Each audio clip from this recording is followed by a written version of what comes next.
तो मज़ेदार सालन और रोटी एक ही जगह तंदूर में इकट्ठे पक रहे हैं। आप देख सकते हैं मज़ेदार सालन।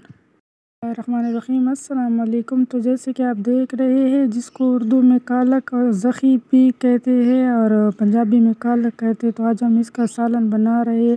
तो मैं आज आपको स्टेप बाय स्टेप बताऊंगी कि किस तरह पकाएंगे। तो सबसे पहले एक बड़ा सा सीख ले लेते हैं, उस पर सारे कालक जो है चढ़ा देते हैं इस तरह, जैसे कि आप देख रहे हो मैंने इसके ऊपर चढ़ा दिए। तो अब जाकर तंदूर जलाते हैं और तंदूर अच्छी तरह जल जाए तो हमने इन लोगों को तंदूर में भूनना है। अभी अच्छी तरह भुने हुए हम बनाएंगे।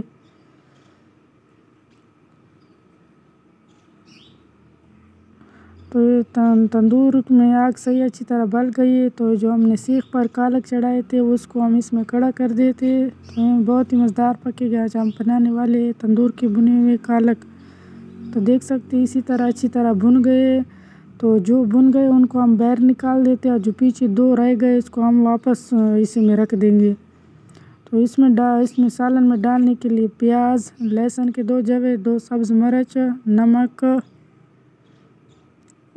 लाल मिर्च और हल्दी की ज़रूरत पड़ेगी। बस सिर्फ यही 3 4 5 चीज़ें यही डालेंगे, इसके सिवा हम कोई चीज़ नहीं डालेंगे, क्योंकि ये डालने के ये इसी से बहुत मज़ेदार पकेगा। चलो हमने कालक निकाल दिए। तो हम इसको दौरी में अच्छी तरह कूट लेंगे। पहले हम इसको पानी से अच्छी तरह धो लेते हैं। इसका छिलका उतार के इसको अच्छी तरह धोएंगे हम। ये हमने अच्छी तरह धो लिए थे। अब धोने के बाद इसको दौरी में छोटा कर देते हैं, अच्छी तरह पिसाई कर लेंगे इसके। तो इसका सालन बहुत मज़ेदार पड़ेगा। कूटने के बाद इसके बीज जो है हम निकाल देंगे पानी डाल के। ये कपड़े धोने वाली पुरानी परात थी, इसका मैंने ख़ुद दरमियान निकाल दिया था स्पेशल तंदूर के लिए। घी ऑयल मैंने डाल दिया था। अब मैंने इसमें प्याज फ्राई करने के लिए डाल दिए। प्याज हल्के से फ्राई हो जाए तो हम इसको ज़्यादा जलाएंगे नहीं, हल्के से ब्राउन करेंगे। हम इसमें 2 सब्ज़ मिर्च डालेंगे और लहसुन का ये डाल देंगे। लहसुन मैंने बारीक काट के रखी हुई थी, तो अब मैंने डाल दिए। बचे हुए जो है वो भी सारे डाल देते। हाथ करना है, आप हाथ ना जल जाए क्योंकि परात बहुत गर्म हो जाएगी। अब मैंने इसमें 1 चम्मच लाल मिर्च डाल दिए, आधा चम्मच हल्दी डाल दिया और थोड़ा सा नमक डाल दिया।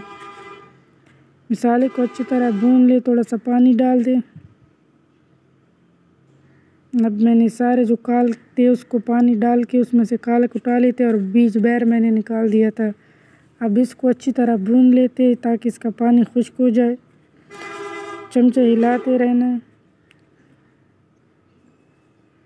माज़रत चाहती हो अगर आपको बाहर से आवाज़ आ रही है तो ये ऊपर से आग खुश्क हो जाए। तंदूर बहुत ज़्यादा गर्म हो गया था, तो मैंने कहा चलो साथ में रोटी भी लगा ले और सालन भी पक जाएगा।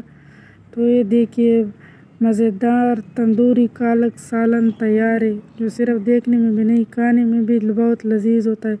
तो प्लीज़ अगर आपको मेरी वीडियो पसंद आती है तो मेरे वीडियो को लाइक कीजिएगा और शेयर कीजिएगा।